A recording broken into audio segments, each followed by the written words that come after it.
Pull the harmonic balancer off. We use this tool here. Um, it's a Chrysler. It's specifically made for Chrysler. It's a Chrysler damper harmonic balancer tool. And basically, what you do is you mount it up. It locks in there and it pulls the teeth. I'll show you a better view of it once I get it out. You simply turn it, and what it's doing is it's pressing it off. And this is how you take it off without damaging it. And see how smooth that comes off there.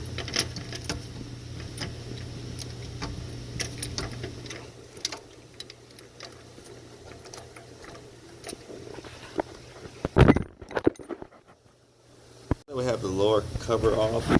And go ahead and slip that belt out of the way. One thing about timing belt, they said this belt was replaced not too long ago. I don't know. As cheap as they are, you've come this far into the work, you may as well just put another new belt on it. That way you know for sure. This was a referral from another shop, and I have no idea the condition of this belt or what, but I'm going to go ahead and put a new one on there for them. But my point of this particular segment of this video is behind this timing cover here. Of course, the water pump goes here, which I showed you earlier. But behind this timing cover, there are three O-rings. One back here, one right here, and one right here behind this cover. So that's why you have to go through the effort and take this cover off. Now, with the bottom piece off, this will just slide forward. I'm going to go ahead and take it off, and then I can show you what I'm talking about. Okay, so now we have it slid forward. And now we go around to the back side of it. And you see that O-ring right there? Probably can't really see it. Just slide the camera a little closer. Alright. You see that? Focus in on those.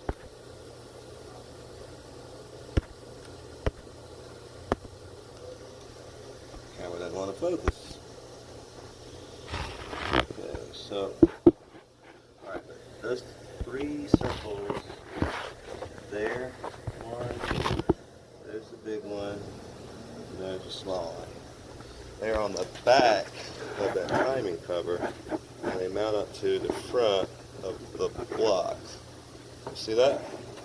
Make sure if you're having a problem as far as coolant leak or something like that, you can't figure out where the heck that leak is coming from, and you went through water pumps and other things, go ahead and pull that cover and make sure you replace those three O-rings in the back.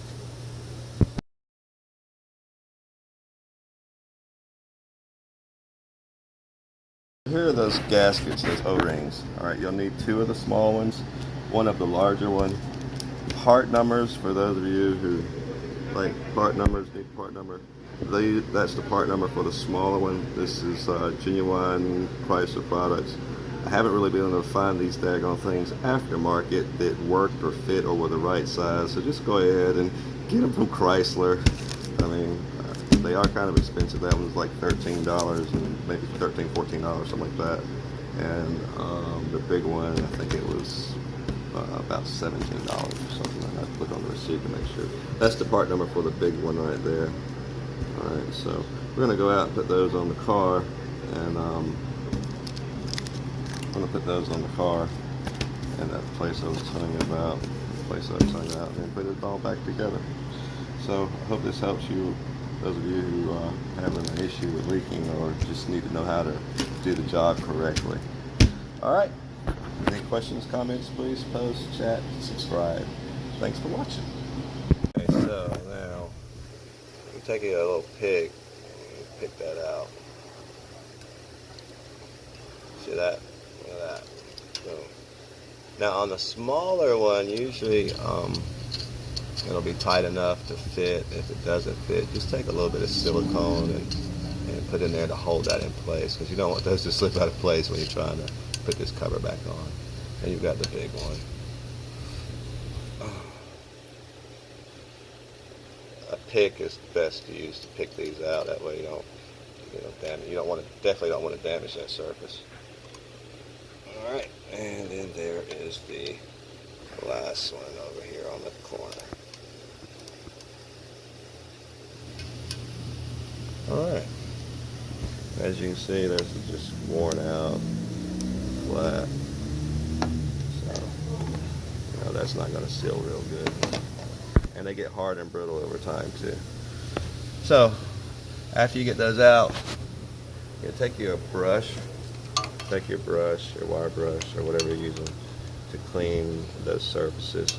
You see that rust there? We're going to clean all that off and get that surface prepped for the new seals.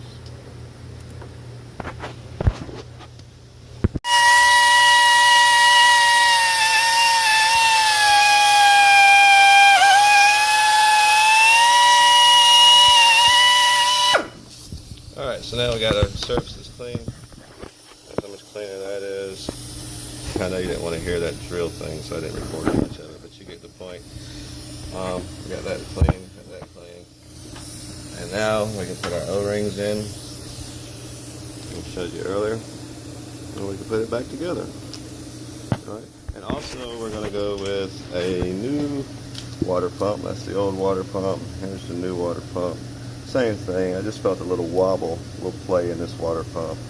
And besides, the gasket's worn down pretty thin, so that's a possibility of a leak. So the new water pump comes with a gasket pre-installed, and that water pump really isn't that expensive considering the amount of time and work that we put into this vehicle.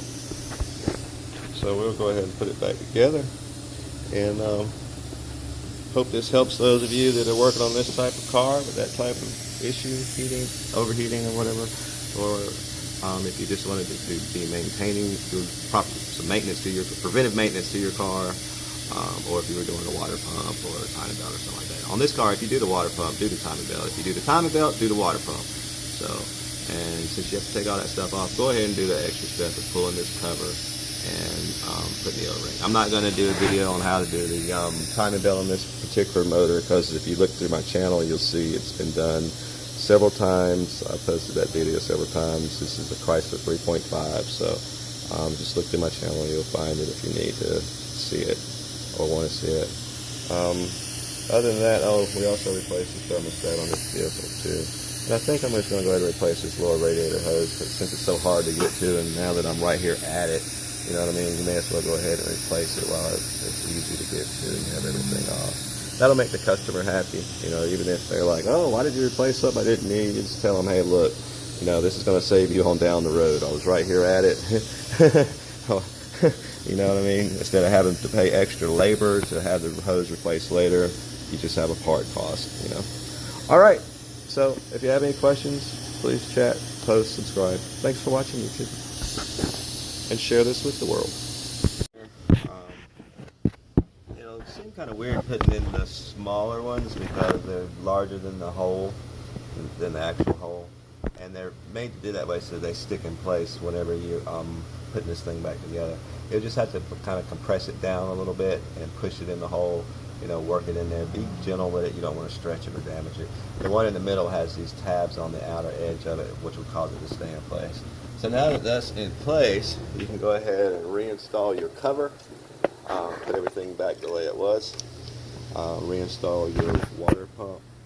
You don't want to over torque your bolts, because if you do, you run the risk of breaking them, and if you break them, then you've got other issues. So I like to do the smaller 10 millimeter bolts by hand, and I might use like a weak air wrench ratchet or something like that to do the ones before. I actually have you've been watching the video, I have a little electric gun. One's 12 volt and one's 20 volt.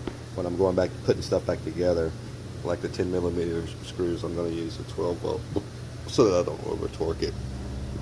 Alright, and you'll notice these gaskets are thick enough here so that you don't have to over torque it. You just get it nice and snug and to the correct torque specification without overdoing it, and it'll seal it up. Alright, so we're going to put this back together and get it running. Until next time, if you have any questions or comments, please comment down below that's down there in that comment line. Yeah, comment down below and get back at me. Other than that, share this with the world. Thank you. Alright, so I was putting this water pump back on, and I thought of something I wanted to show you while I was doing this. It would help you out. This water pump uses two different size bolts. You have the long bolt, it's a 10mm head, and you have a short one, which is a 10mm head. Now you see all these bolt holes around the water pump. I guess like, well, which one goes where. And when you have the cover and everything back on, a quick way to remember to know where the long bolts go is if you look at these here, you'll notice that they are raised. All right, and you'll notice you have 1, 2, 3, 4, 5. I've already put them in, but you know, you also will have 5 long bolts. The long bolts go into the holes that are raised, and your short bolts will go into the flattened or recessed holes. All right, just wanted to share that with you, you know, so that you wouldn't get confused on that. We're putting this back together now, so we'll have it together shortly and running, and another happy customer. Tip that I wanted to give you, YouTube. I know I keep giving you little extra tidbits, but this is just to help you out. So when you're doing this timing job, when you're setting that up, use some like whiteout to paint your lines there, to paint your timing marks. Boom. You see that right there? And you see that one right there? Okay, so use some whiteout to paint your timing marks, and that way you'll have. Okay, so one last thing, YouTube. Paint your timing marks so that you can easily identify them, and it makes it a lot easier when doing it.